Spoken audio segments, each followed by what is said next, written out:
What's up, dudes and girls and gentlemen and ladies and everyone?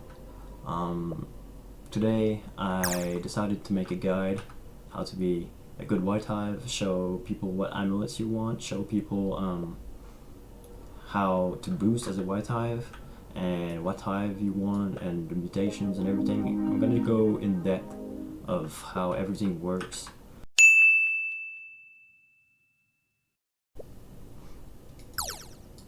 So for the bees, there's those bees that everyone wants, like every hive needs. The basic bee, the brave bee, hasty bee, the looker bee. These are needed bees. What I do with the hasty bee usually, I replace it for the vicious bee when I need attack, and when I boost, I replace it with the hasty bee. That's the best way, in my opinion, to replace the hasty bee, the vicious bee for boost. Because you don't necessarily always want speed, especially if you're macro. So you can just get vicious bee, it doesn't cost you anything when you want a macro. The stub 1 bee is good for the ability token lifespan. It also has marks. It helps inspire last longer. Commander bee, of course, a critical chance. Everyone wants that. Demo bee, this is not needed. I might actually get rid of mine tonight. Exhausted bee, I don't have it. I'm not running it anymore. Yeah, it's a good bee, I guess, if you run bond. Honeybee, it's good for the honey from tokens buff. It has honey marks also. Rage bee, +1 bee attack, token link, for extra saw conversion. Shock bee, the 25% white pollen buff. The baby bee, the loot luck, and the baby love. I run 5 carpenter bees because carpenter bees, they don't. The vector bees don't like pineapple patch, so they drop less marks, less triangles, less everything. So the way I pay back for marks is just get carpenter bees instead. So I still get a lot of marks in pineapple. The line bee, of course, for saw. It has bombs, but I don't really care about that. I run 3 music bees because I run 2 toy horns. That depends on how many toy horns you have. If you have the antlers on the puppy bee, good for token focus, and melody. This is a really good bee. Everyone needs this. Ninja bee, not needed. Some people do run it. Fuzzy bees. Honestly, this is a mixed opinion bee. Some people say you need it, some people say you don't. I went in between and I run 3 instead of 4 or 5 or 1. So I just run 3 fuzzy bees. I don't run spicy bees. I run 4 tadpoles for baby love, of course. Bear bee, if you have it, of course, it's good. No cobalt and crimson. Festive bee, it's good for the festive gift and the honey mark. Not the honey mark, the festive mark, festive rep. The gummy bee, of course, everyone knows. Photon bee for the instant conversion. The haste. Puppy bee is good. Bond from treats, especially if you have the antlers. Vicious bee, not really. Tabby bee, I mean, literally everyone runs that. The windy bee, of course, it's a needed bee for white hive. It's the most important one, in my opinion.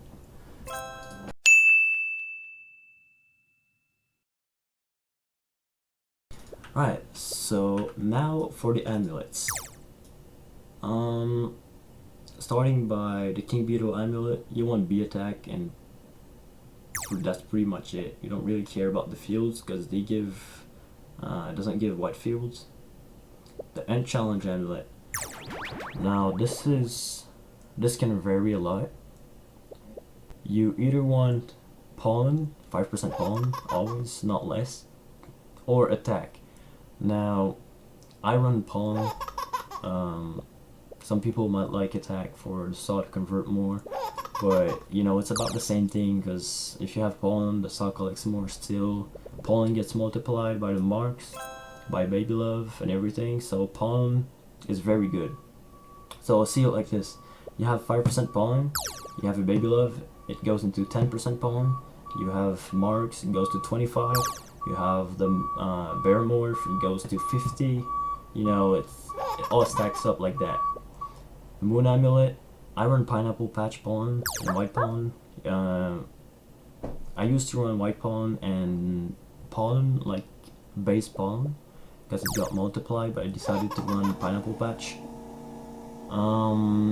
The stick bug amulet, I run honey from tokens, white pollen. You can choose between normal pollen, which again gets multiplied by marks, baby love, and everything, or white pollen, which gets multiplied by the gummy mask, the gummy boost items, and everything. Not the gummy boost. The white boost, supreme star amulet. Now this is gonna be very, very different opinions. You need the base pollen, you need pretty high white pollen. Convert rate, you don't need that, it's just that I'm not lucky. Critical chance is needed, instant conversion is needed. The convert rate, some people would say that the ability rate is the best. It's not bad. If you have it, you know, you can keep it.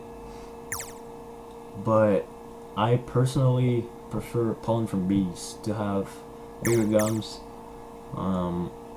You know, it's a pretty big difference. If I scroll down here, I have 8.8k gather total. If you get like 60% pollen from bees, that's a huge upgrade. So, you know, pollen from bees is good. Don't say it's bad. And the supreme shell amulet, this is also mixed opinions about it. I would say the best is probably goo conversion and honey from tokens. I run 5% pollen and honey from tokens. I want goo conversion, but I'm not lucky. But if you can get goo conversion, I would tell you goo conversion is better than honey from tokens. If it's solo, like if you have white pollen and goo conversion, it's better than white pollen and honey from tokens. So that's another thing. The amulet is not bad, as you can see, some flowers, spider, pineapple, pretty good white fields.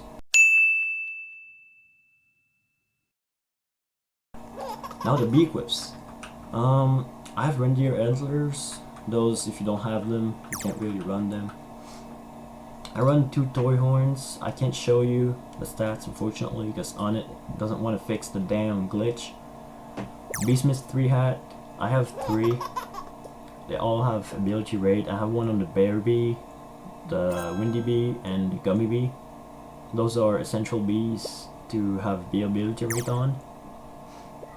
Single mitten, I run that one on music bee with +5 gather amount.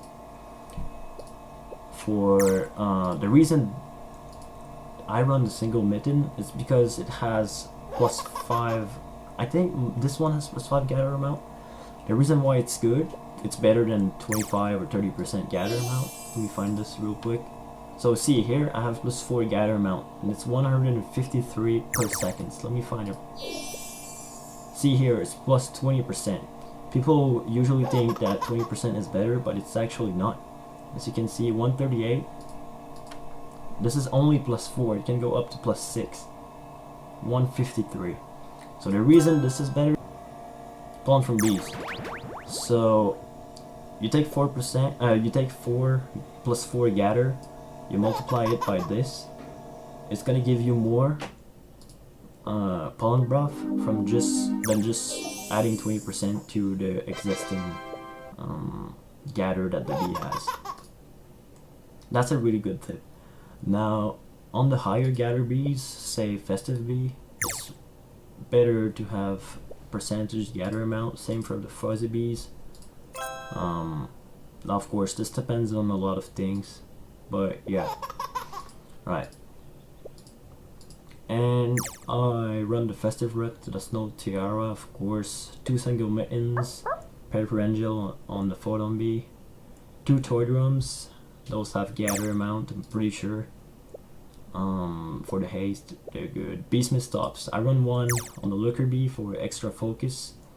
I run one on the stubborn for extra marks, and of course the the extra inspire. Alright, so for this demo, I'm gonna be in Spider Field. I'm gonna show you guys how roughly it's done. I'm not gonna boost, but I'm gonna show you guys how it works. So of course for white hives it's best to use super smoothies. It's pretty expensive, but you have no choice, I guess. So what you can do when you see a triangle, you want to stretch it over the marks. So you see all the little poles with the you stretch triangles over them, and it gives you a lot of pollen. I'm not sure how much it is. I think it's 10 per level.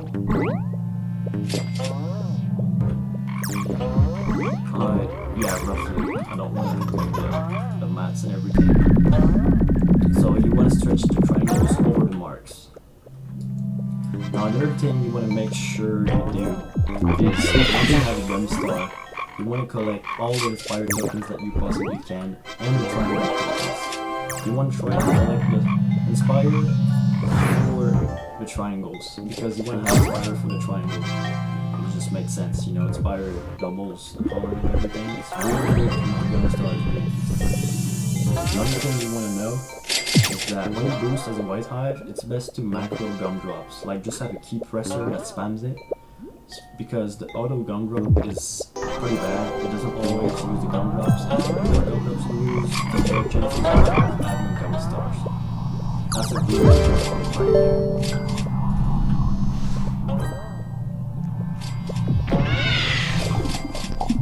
Now another thing that I recommend you guys is getting a friend. A friend that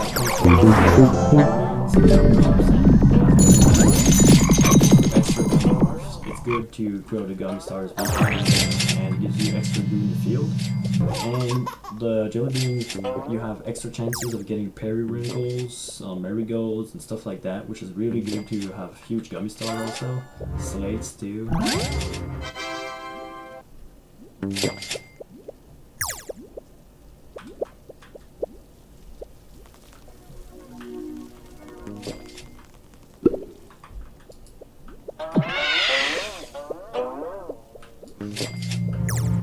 Also, just another tip for you guys. When you boost, it's best to draw an imaginary square in your head of like where you want to stay when you boost. Say, this is my imaginary square where the goo is staying. When you boost, you try to stay in the middle of the field as much as you can. So the tokens, they all spawn roughly in this area instead of spawning there. They spawn all at the same spot. And it's basically being able to mutation without having mutations.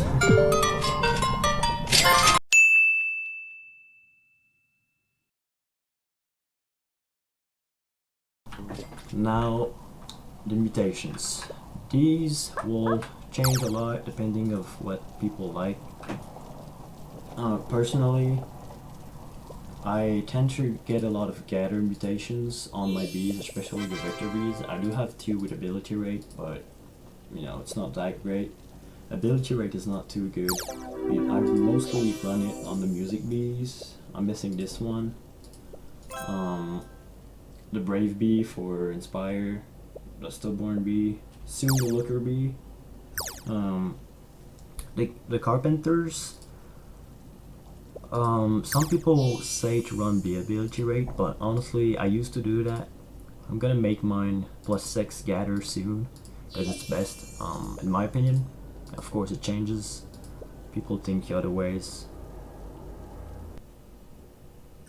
Alright guys, so that's about it for this video. I told you guys a bunch of tips on how to boost as a white hive, how white hives work. If you guys need more help, just text me on Discord. I'm not gonna go deeper than this in this video. These are pretty good tips that I feel like not many people cover a lot, so I felt like it was important to tell you guys about them. And yeah, you guys have a good day. Make sure to subscribe if it helps you. Drop a comment below. Let me know how much do you do on average